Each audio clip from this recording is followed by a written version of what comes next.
the dopamine, I am trying to make it, layman as possible because now since I'm talking to doctors. So what dopamine does is that dopamine causes this excitement that is not real. When we are just very happy, that's what the hormone dopamine does. Is the excitement hormone. It keeps you at that high point where you're just very happy.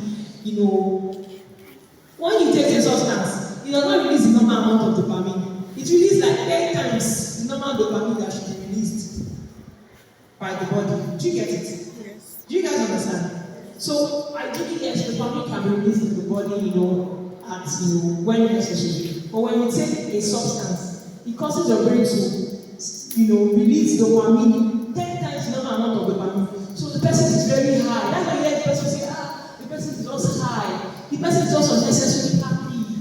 When the person that's the feeling. It causes this unreal feeling, this euphoria, this over-excitement.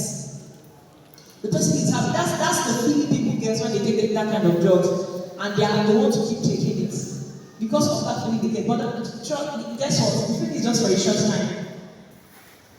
After it clears off, the person just crashed down to even worse sadness than the person was before. So when the person has taken that, the brain now experienced, I like this kind of feeling.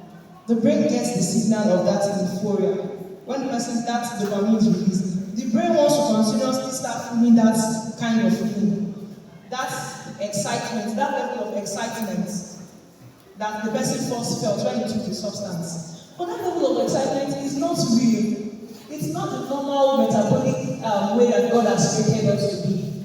It's not normal. But because the brain likes that level of excitement, it starts saying, that's the one I always want, that's the way I always want to feel. The brain starts telling you, your brain starts telling you that is how I want to be feeling. It's just for example, let me just use this example.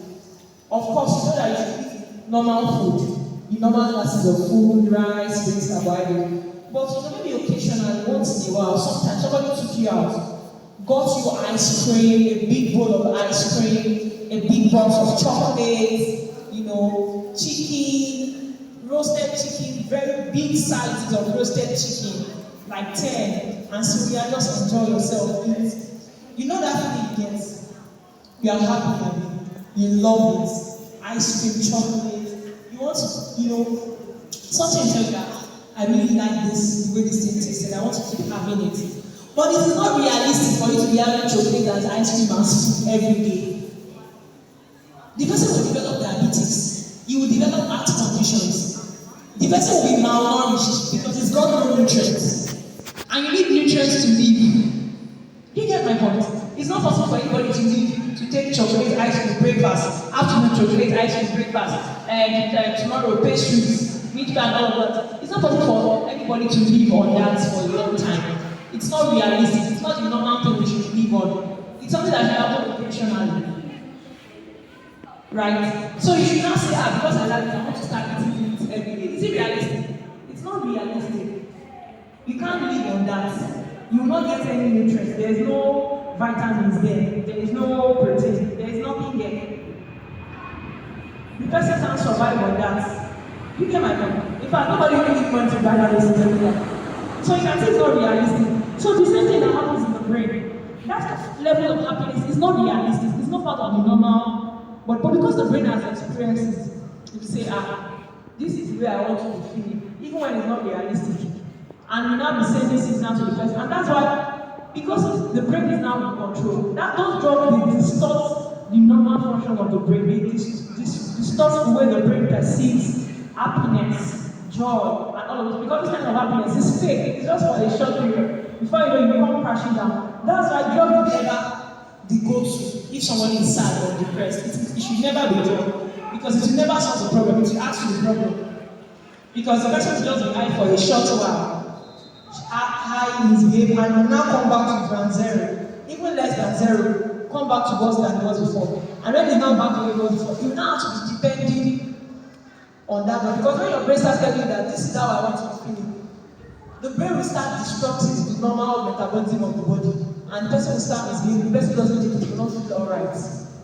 Because the brain is sending signal that this is what I want, this is what I want. So he has to take that substance again to have that kind of feeling for the brain to release that level of dopamine again. Do you guys get it? So that's why it's beyond somebody just saying, okay, I'm addicted now, I want to stop. No. A lot has happened in your brain and the normal metabolism of your body. So to stop, you now have to start reconditioning your brain again. You have to start retraining your body to perceive happiness the right way. So it's usually even a journey. It's not a one to people who are addicted. So the best is what? Never even get into that addiction at all in the first place. Are we together? Are we all together? So there are, let me let us know, there is not addiction. When we say drug abuse, substance abuse, I hope you know that it's not just cocaine. It's not just alcohol. People get addicted to painkillers. People get addicted to sleeping pills. These things are even medications that are prescribed by doctors. But people now use them not the way doctors prescribe them for people that even need them. Yes, cocaine, he said it's true. Because it's a limited amount of cocaine substance. People start using it in the way that doctors will even prescribe it to them. They start overdosing on it. Before you know they start abusing. Before you know from abuse, they get into addiction. So people get addicted to painkillers. All those morphines. People get addicted to sleeping pills. Because they're using it in the way doctors will not prescribe to them. Some people don't even prescribe it to them actually, just take it and use it. Right. Can anybody just tell me? So we're going to talk about factors that leads to drug abuse and addiction. Before we then go to the prevention, because it's important we know the factors that lead to those things. Does anybody want to tell me why you think people get into drug abuse or drug addiction? Anybody want to try? No, you tried before or try. Go in and get it. Peer pressure. God bless you.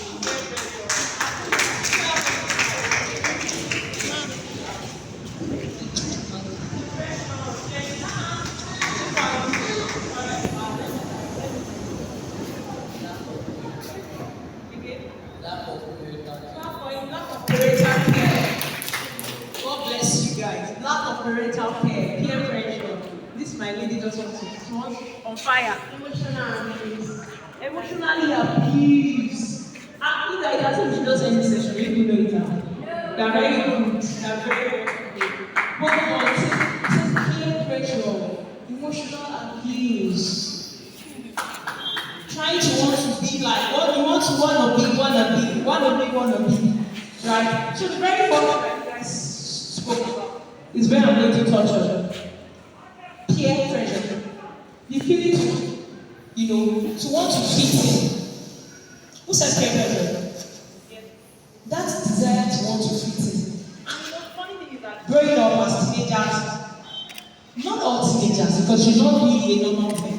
As teenagers, there's this desire to there's still, you are at risk of, low self-esteem, not sure, you're still trying to be there, you're still not sure about what you're doing. And this pressure to just want to fit in. Your friend is doing it, if you want to do it. You can't stand your ground, you can't make decisions by yourself. You see someone getting into job, you want to also do it. The desire to just want to fit in and feel among what would destroy people's future. These are factors that lead to drug abuse. Somebody also said something.